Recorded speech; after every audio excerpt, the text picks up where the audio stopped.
Okay, next stop.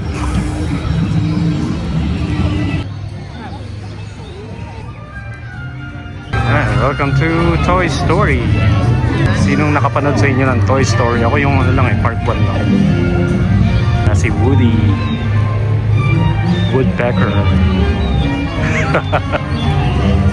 All set up and RC is ready to help you ride like the wind. Yeehaw! Ito mo hindi kakayanin to eh. Huwag na tayo dyan. Yan. Dito pwede. Ito, pinag-iisipan ko pa kung kakayanin. Weird talaga, biglang lumamig. 4:30 na. Ay, may electric fan pala. Ayan, lapit na. Slinky dog. Sabi mo stinky dog. Ay, Slinky. Those. Okay, ready na. Start na yata. See you on the other side. Ayan na. Chill lang, syempre. Chill lang. Chill lang. O, ba't bumibilis? Sabi mo, bagal din ako, bagal. Okay, next daw dito. Pinipilit niya. Tingnan natin. Okay din to sa Slinky Dog. Pero biglang bumilis. Pero ayos pa rin. Pero you waited 10 minutes for just a 1-minute ride. Matagal, 30 minutes. Okay, waiting time. Medyo kalmado pa sila eh. Taas niya, no?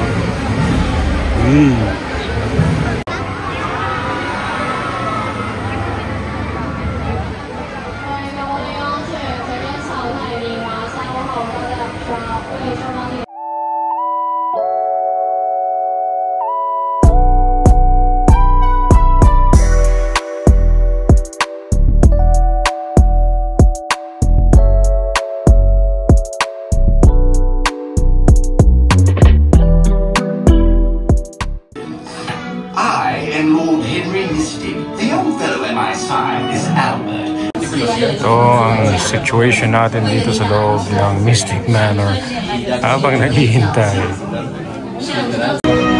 Here we go!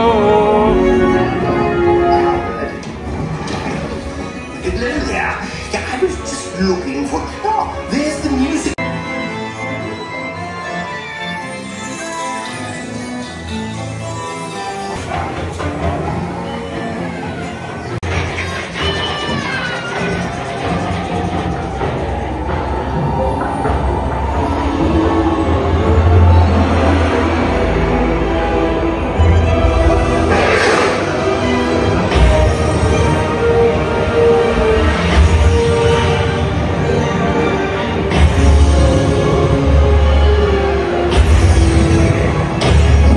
Paano ba yun?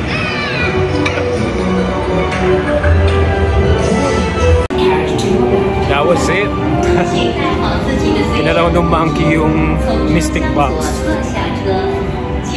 Labas na tayo dito. Siyempre after nun, souvenir shop ulit. Uy, Pandora.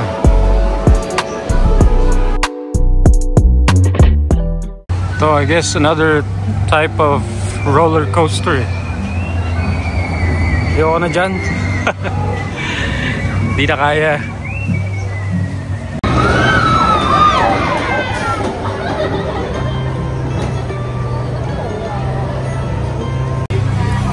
Mukhang Old Town.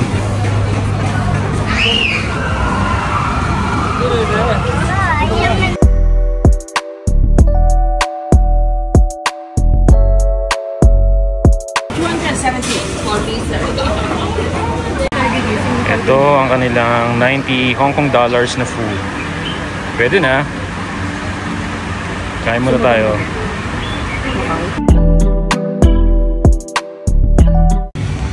Yan, natumulan na nga. Paano na ang Momentus? Well, sana tumigil na itong ulan na to para ma-experience din namin ang Momentus. So dito yata yung Tarzan's Raft. O yan, kasi yun yung treehouse ni Tarzan.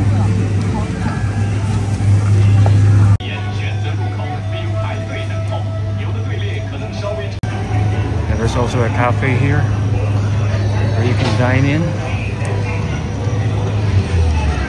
Ayan, price. Mahal. Iniisip namin kung sasakay pa kami rito. Ang ganda na niya paggabi. Ayan yung carousel nila.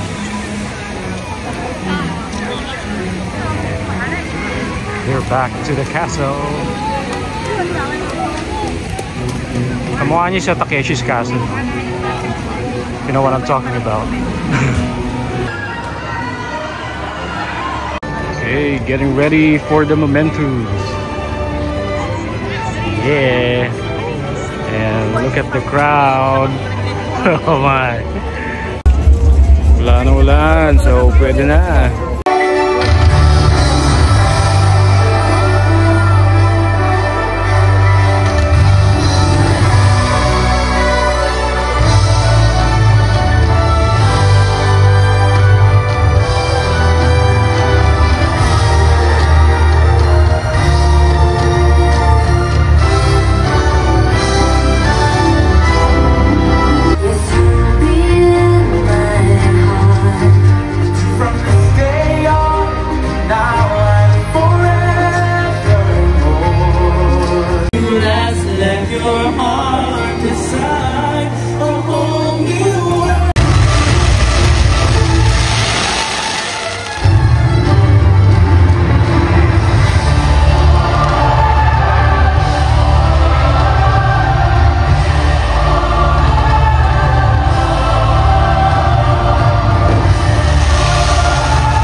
Wow, that was an exciting show.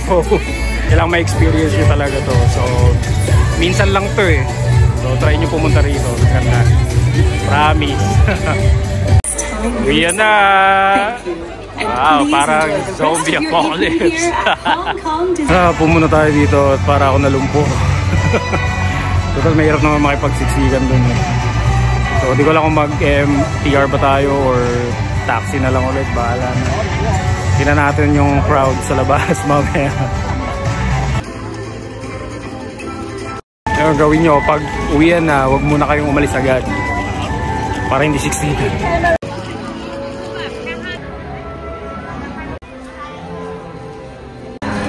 They're all saying goodbye.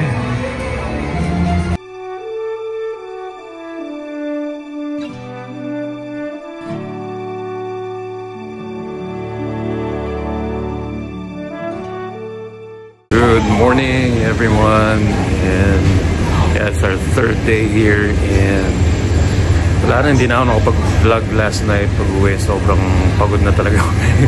Nagka-blister na yata yung pa ako. So if ever papasyal kayo sa Hong Kong and pupunta kayo sa Disneyland, then I suggest you buy a very comfy shoes.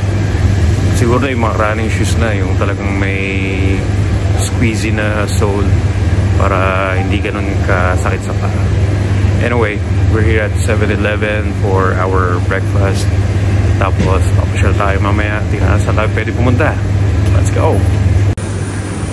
Okay, let's get up. Ano tayong basket?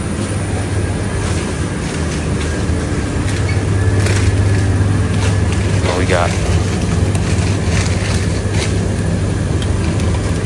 Pasta, rice.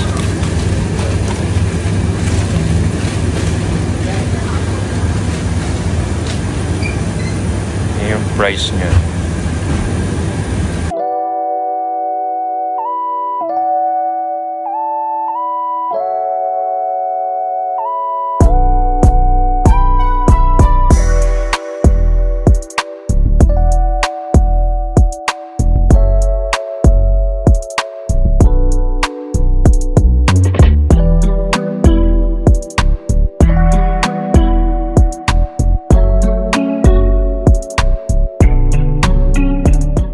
Nandito kami ngayon sa Starbucks. Tabi lang ng 7-Eleven, malapit sa hotel namin. Bili muna ng kape, syempre, for breakfast. Isa pang tip ko pag pupunta kayo pag magdi-Disneyland kayo dito, talagang have a quality sleep. Kasi mag-rest talaga kayo. Kasi talagang energy nyo, ubus talaga. Paguran talaga. Tagal nyo nakatayo, naglalakad, naghihintay sa rides. So talagang dapat fully charged kayo. Bumili ako ng oat latte macchiato grande for 53 Hong Kong dollars. Wow! Gano yun? Halos 400 pesos. 215 lang yun sa atin ah. Grabe.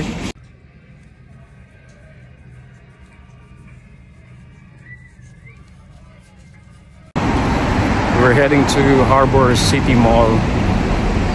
Mag-mall na lang kami. Dapat pupunta kami ng Macau. Nakatulog na naman kami kanina. Sobrang pagod talaga namin sa Hong Kong Disneyland kagabi. So siguro next time na lang pagbalik namin dito. Ngayon, enjoy na lang namin. Pasyal-pasyal na lang kami dito. Marami naman mga attractions dito na malapit sa Tsim Sha Tsui. So tingnan natin mamaya. Let's go. It's a sunny day. Maaraw pero ang galing, hindi katulad sa atin na parang ang hapdi sa balat.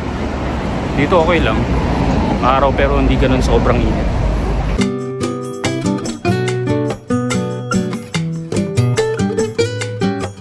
Before we head to the Harbor City Mall, napadaan kami dito sa Mira Place. Malapit lang doon sa hotel accommodation namin. Dito, pasyal muna tayo dito. Lamig sa loob eh.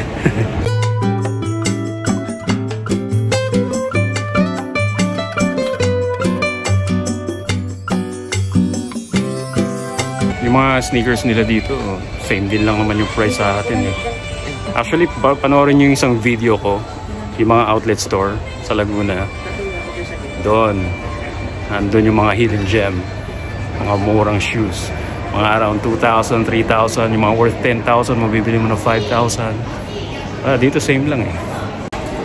Chinek ko sa internet, doon daw sa may Mongkok, meron doon yung tawag nilang Sneaker Street. So parang isang buong kalsada siya na mga stalls na nagtitinda ng mga iba-ibang sneakers. Pero napansin ko rito yung mga style ng mga shoes nila. Maraming mga parang kakaiba, yung mga rare collectible na shoes. Outfit check. The shoes that gave me blisters. Never again.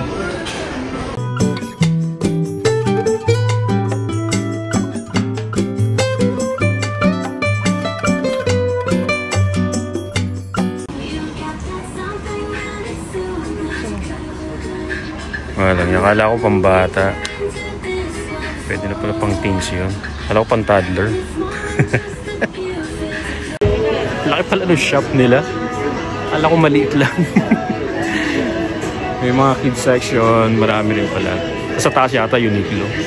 Kaya gusto niyo yung pasalubong na Hong Kong shirt, meron sila dito sa Uniqlo. Mas maganda yung quality syempre. Uniqlo yan.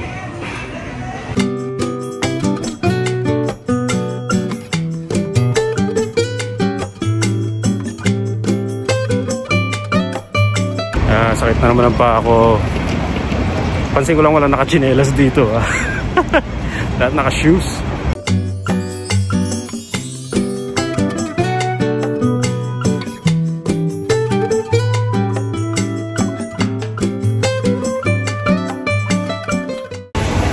Wala, na-miss namin bigla yung Filipino food eh. So dito muna tayo sa Jollibee for our lunch. Wow, level up ang Jollibee dito. May chicken curry. Ciao. Solid to. Mushroom rice, 2-piece chicken. Chicken curry nila, make vegetables and carbonara. With broccoli. Pwedeng gawin din ganito sa Pinas, di ba?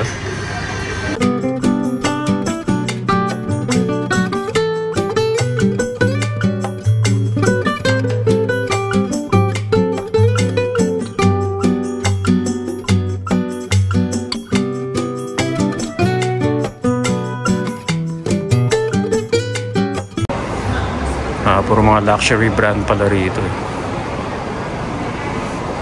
Uy, baw-baw.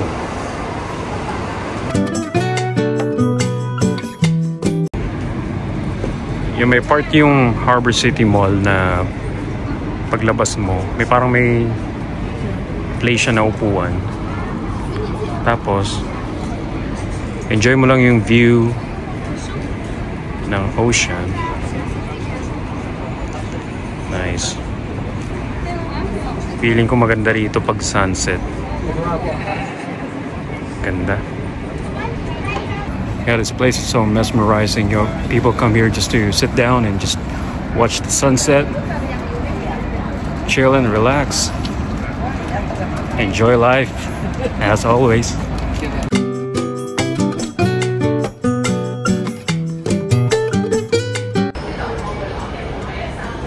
I guess I'm gonna need this. This bottle is so huge.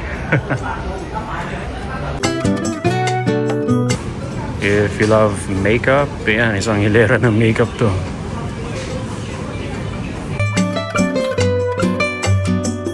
Yan, magkape muna kami at masakit na ulit yung pa ako.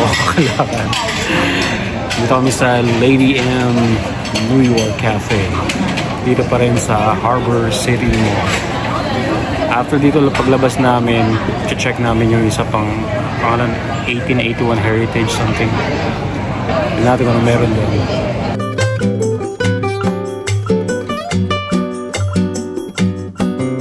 Paglabas nyo ng mall, ito yung view nyo. Ganda!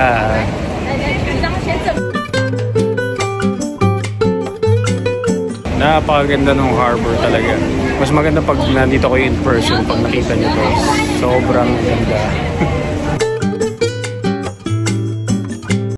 Mura ng mga perfume dito sa Long Phong Mall.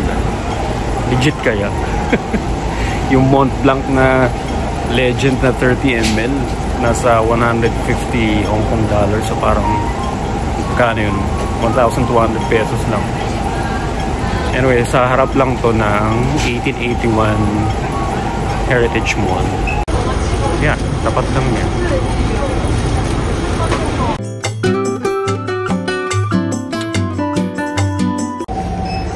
They have Chewbacca, the sister of Chewbacca, I think.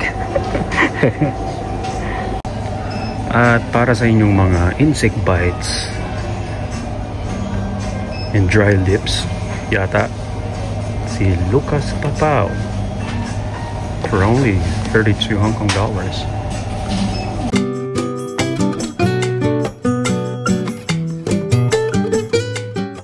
Okay, ice cream break. Ice cream yummy.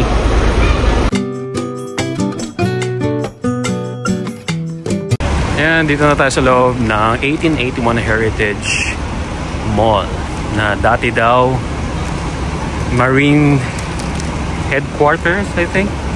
Parang ganun yung nabasa ko eh.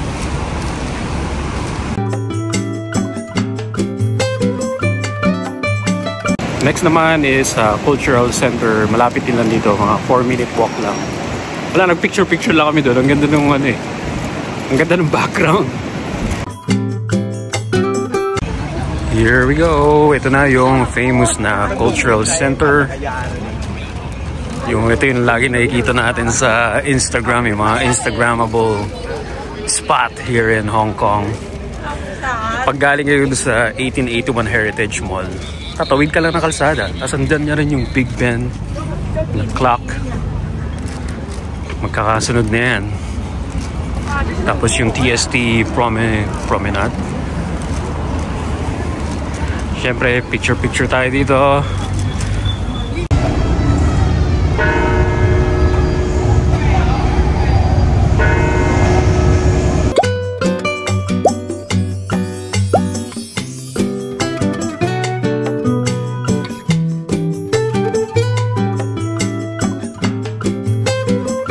Ayun, dito sa Avenue of Stars, nandito yung mga handprint ng mga celebrity dito sa Hong Kong.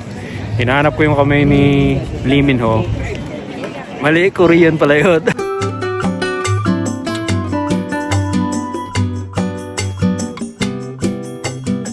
Ito pa isang kamay.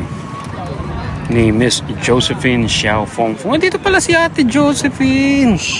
Tingin kami ni Ate Josephine. Oh, si Ate Ivy. Panis. My dream watch someday. Dito pala yung tito ko eh. Oh. Say hi to my uncle.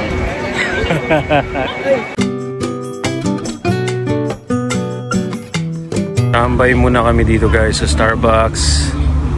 Chill lang saglit bago umuwi sa hotel. Sarap ng presko ng hangin dito. Ganda pa ng view. Okay, balik na tayo sa hotel. Hanap tayo ng taxi. Pagod na ako. Ang lamig ah. 23 degrees Celsius daw pero ang lamig, parang naka-aircon. Ayan, taxi stand. Dito tayo sasakay ng taxi.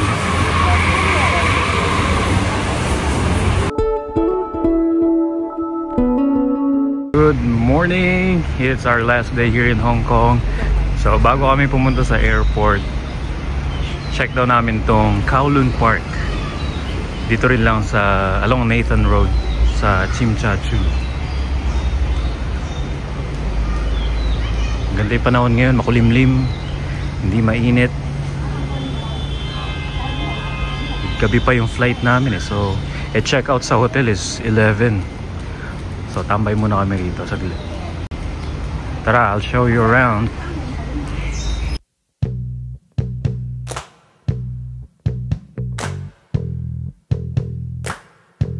Hong Kong Avenue of Comic Stars. So, ito yung kamay nung artist.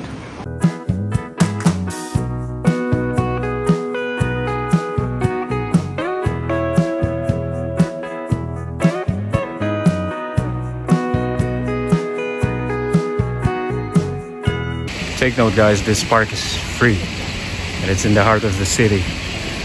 Dadaan ka lang sa may Nathan Road, papasok. So, ang ganda dito, tingnan nyo. Napaka peaceful, may mga nagja-jogging, may mga nakatambay lang.